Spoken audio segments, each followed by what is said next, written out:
Hello everyone, let's practice IELTS listening module. Let's begin with section 1. You will hear a woman calling a tourist information office to ask about a festival.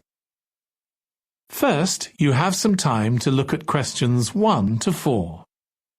Good morning, you're through to the Tourist Information Office. Tim speaking, how can I help you? Oh, hello. Could you give me some information about next month's festival, please? My family and I will be staying in the town that week. Of course. Well, it starts with a concert on the afternoon of the 17th. Oh, I heard about that. The orchestra and singers come from the USA, don't they? They're from Canada. They're very popular over there. They're going to perform a number of well-known pieces that will appeal to children as well as adults. That sounds good. My whole family are interested in music. The next day, the 18th, there's a performance by a ballet company called Eustatis. Sorry? The name is spelt E-U-S-T-A-T-I-S.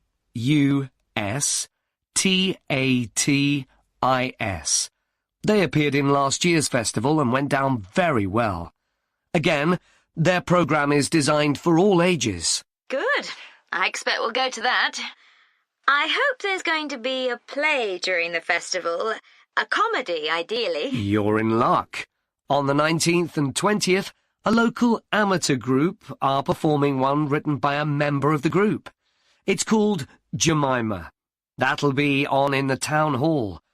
They've already performed it 2 or 3 times. I haven't seen it myself, but the review in the local paper was very good. And is it suitable for children? Yes.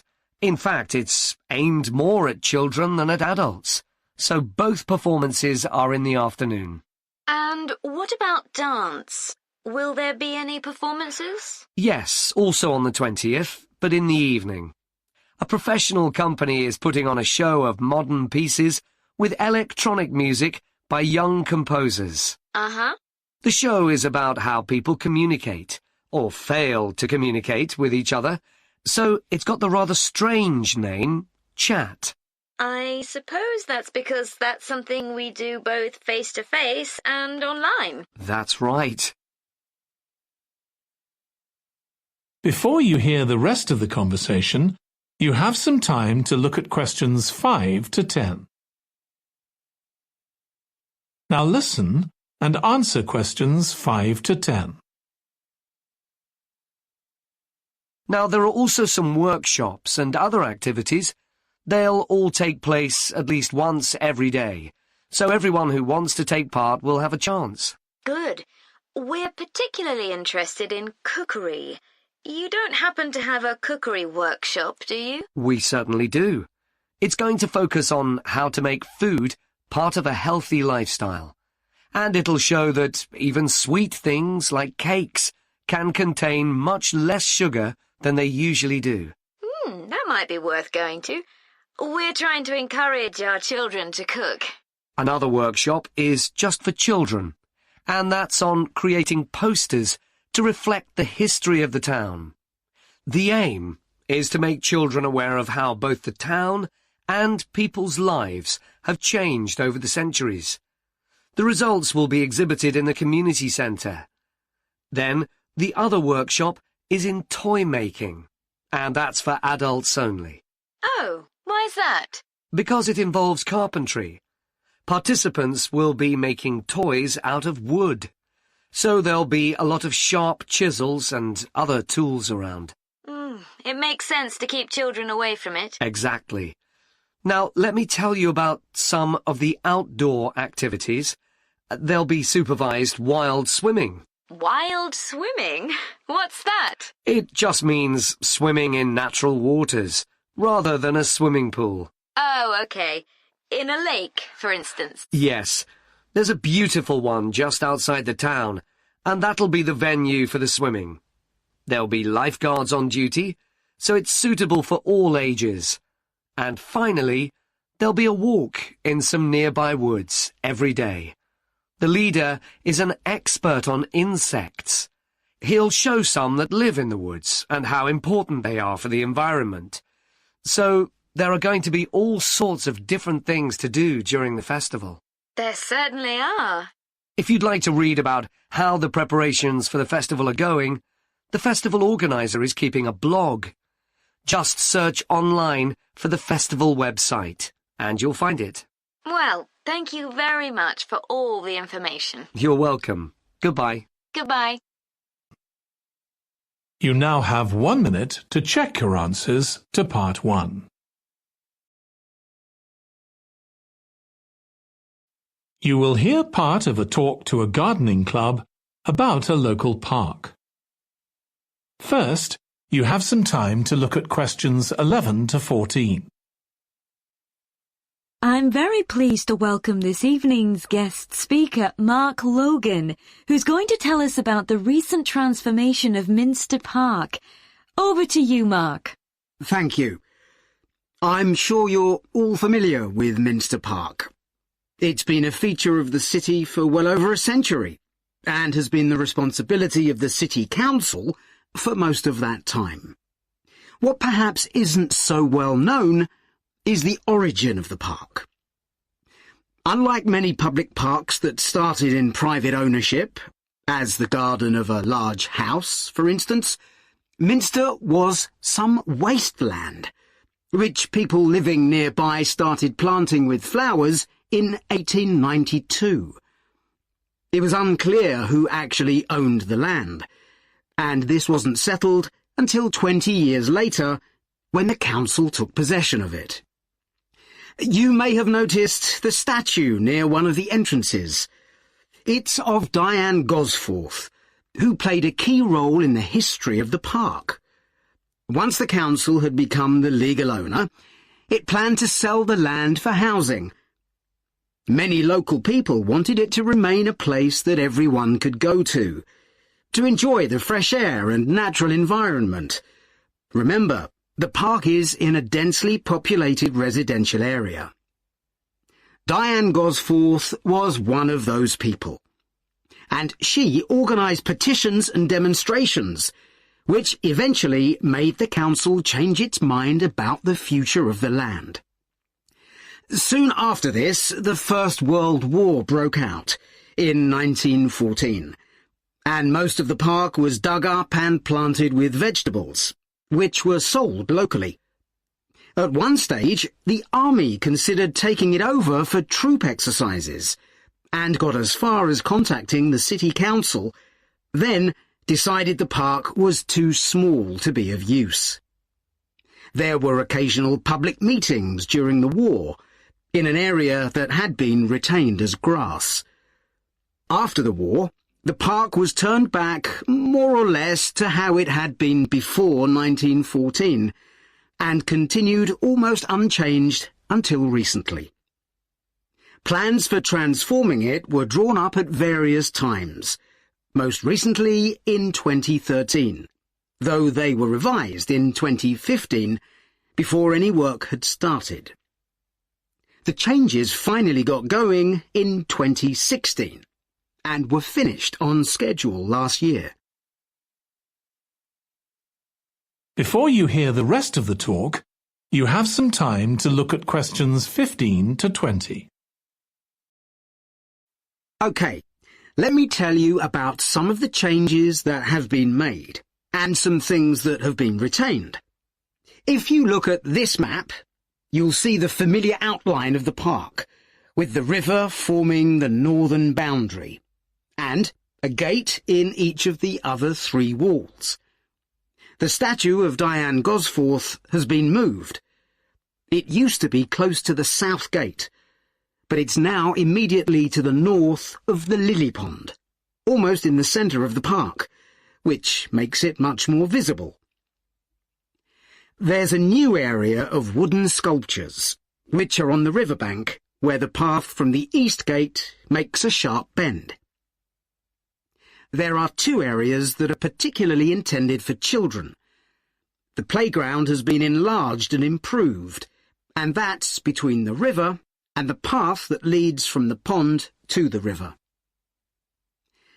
Then there's a new maze, a circular series of paths separated by low hedges. That's near the West Gate. You go north from there towards the river and then turn left to reach it. There have been tennis courts in the park for many years, and they've been doubled, from 4 to 8. They're still in the southwest corner of the park, where there's a right-angle bend in the path. Something else I'd like to mention is the new fitness area. This is right next to the lily pond on the same side as the West Gate. Now, as you're all gardeners, I'm sure you'll like to hear about the plants that have been chosen for the park. That is the end of part 2. You now have 30 seconds to check your answers to part 2.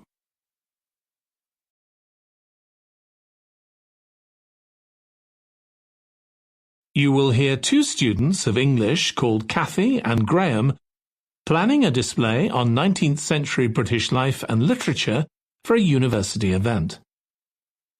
First, you have some time to look at questions 21 to 24.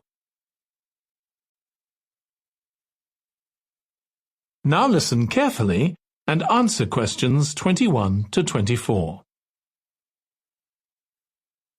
OK, Graham, so let's check we both know what we're supposed to be doing. OK. So, for the university's open day, we have to plan a display on British life and literature in the mid-19th century. That's right. But we'll have some people to help us find the materials and set it up, remember? For the moment, we just need to plan it. Good. So, have you gathered who's expected to come and see the display? Is it for the people studying English or students from other departments? I'm not clear about it. Nor me.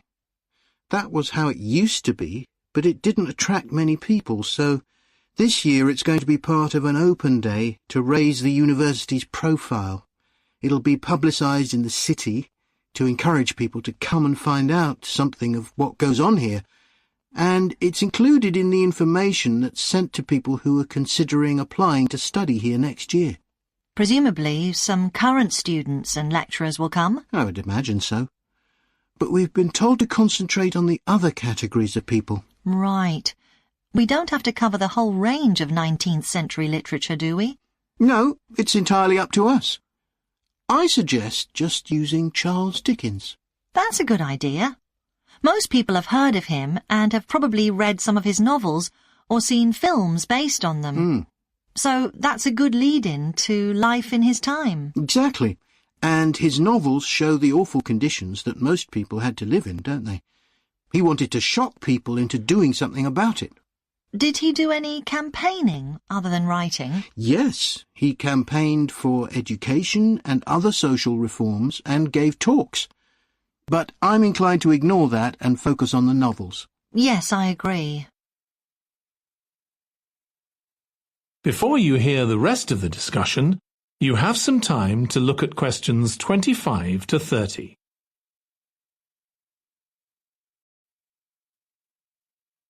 Now listen and answer questions 25 to 30. OK, so now shall we think about a topic linked to each novel? Yes, I've printed out a list of Dickens's novels in the order they were published, in the hope you'd agree to focus on him. You're lucky I did agree. Let's have a look. OK, the first was The Pickwick Papers, published in 1836. It was very successful when it came out, wasn't it? And was adapted for the theatre straight away. There's an interesting point, though, that there's a character who keeps falling asleep, and that medical condition was named after the book, Pickwickian syndrome. Oh, so why don't we use that as the topic and include some quotations from the novel? Right. Next is Oliver Twist. Mm-hmm. There's a lot in the novel about poverty, but maybe something less obvious. Well, Oliver is taught how to steal, isn't he? We could use that to illustrate the fact that very few children went to school, particularly not poor children, so they learnt in other ways. Good idea. What's next? Maybe Nicholas Nickleby? Actually, he taught in a really cruel school, didn't he? That's right. But there's also the company of touring actors that Nicholas joins. We could do something on theatres and other amusements of the time. We don't want only the bad things, do we? OK. What about Martin Chuzzlewit? He goes to the USA, doesn't he? Yes. And Dickens himself had been there a year before and drew on his experience there in the novel. I wonder, though. The main theme is selfishness, so we could do something on social justice? No, too general. Let's keep to your idea. I think it would work well. He wrote Bleak House next. That's my favourite of his novels. Yes, mine too. Oh, His satire of the legal system is pretty powerful. that's true. But think about Esther, the heroine. As a child, she lives with someone she doesn't know is her aunt, who treats her very badly. Then she's very happy living with her guardian, and he puts her in charge of the household. And at the end, she gets married, and her guardian gives her and her husband a house, where, of course, they're very happy. Yes, I like that. What shall we take next? Little Dorrit? Old Mr. Dorrit has been in a debtor's prison for years. So was Dickens's father, wasn't he? That's right. What about focusing on the part when Mr. Dorrit inherits a fortune and he starts pretending he's always been rich? Good idea. OK. So next we need to think about what materials we want to illustrate each issue. That's going to be quite hard. That is the end of part 3. You now have 30 seconds to check your answers to part 3.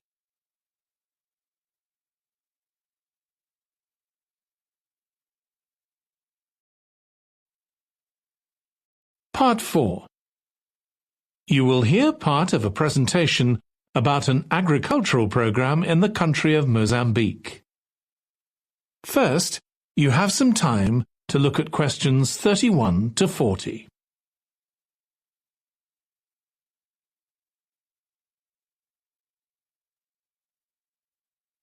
Now listen carefully and answer questions 31 to 40. I'm going to report on a case study of a program which has been set up to help rural populations in Mozambique, a largely agricultural country in Southeast Africa. The program worked with 3 communities in Chikwalakwala district near the Limpopo River. This is a dry and arid region with unpredictable rainfall. Because of this, people in the area were unable to support themselves through agriculture, and instead they used the forest as a means of providing themselves with an income, mainly by selling charcoal. However, this was not a sustainable way of living in the long term, as they were rapidly using up this resource.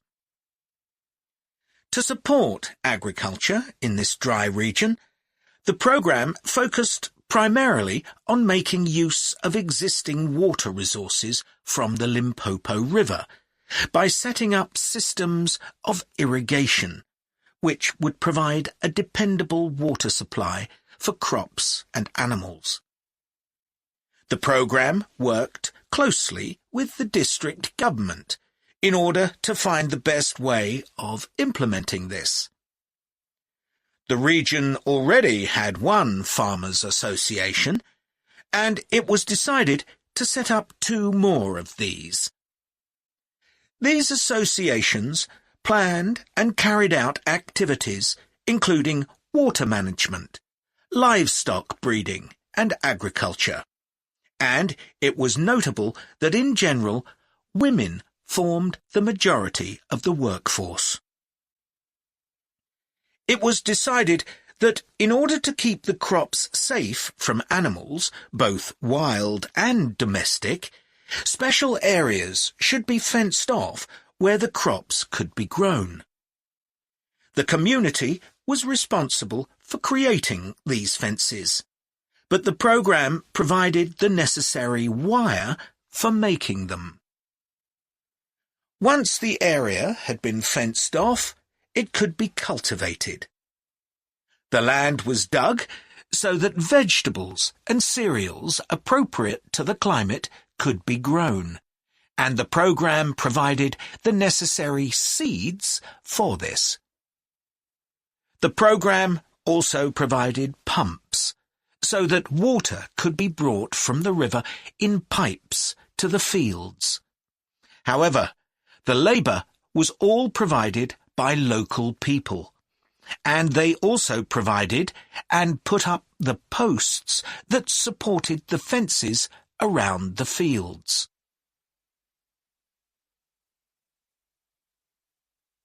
Once the program had been set up, its development was monitored carefully. The farmers were able to grow enough produce not just for their own needs, but also to sell. However, getting the produce to places where it could be marketed was sometimes a problem, as the farmers did not have access to transport, and this resulted in large amounts of produce, especially vegetables, being spoiled. This problem was discussed with the farmers' associations, and it was decided that in order to prevent food from being spoiled, the farmers needed to learn techniques for its preservation. There was also an additional initiative that had not been originally planned, but which became a central feature of the program. This was when farmers started to dig holes for tanks in the fenced-off areas, and to fill these with water and use them for breeding fish, an important source of protein. After a time, another suggestion was made by local people which hadn't been part of the program's original proposal, but which was also adopted later on. They decided to try setting up colonies of bees, which would provide honey both for their own consumption and to sell. So, what lessons can be learned from this program? First of all, it tells us that in dry, arid regions, if there is access to a reliable source of water, there is great potential for the development of agriculture. In Chiqualaquala, there was a marked improvement in agricultural production, which improved food security and benefited local people by providing them with both food and income. However, it's important to set realistic timelines for each phase of the program, especially for its design, as mistakes made at this stage may be hard to correct later on. The program demonstrates that sustainable development is possible in areas where there is... That is the end of part 4. You now have 1 minute to check your answers to part 4.